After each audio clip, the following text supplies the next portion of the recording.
20 of the 24 migrants rescued from the lighthouse off of Sugarloaf Key last month are now on their way to Guantanamo Bay for further evaluation. It comes after a judge decided earlier this week that they must return back to Cuba. Local 10 News reporter Hatzel Vela is live in Miami with reaction from this most recent decision.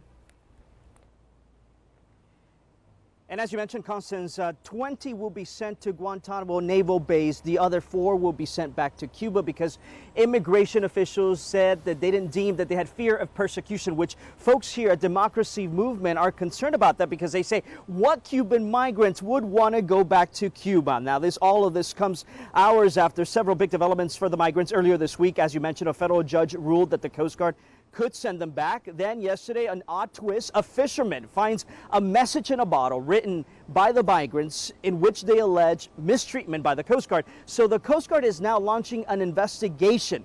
Meanwhile, attorneys for the migrants are asking that the judge allow them to access their clients. They also want a hearing where they can provide more evidence that the migrants did indeed touch land and should stay. What's obvious here is that both sides want to resolve this quickly. Find a way not to keep them very long in Guantanamo, because that would be, after 40 days on the cutter, being taken over there and then remaining for a long time in Guantanamo as if they were prisoners, people who have not committed any crimes, just trying to look for freedom. It would be something very sad.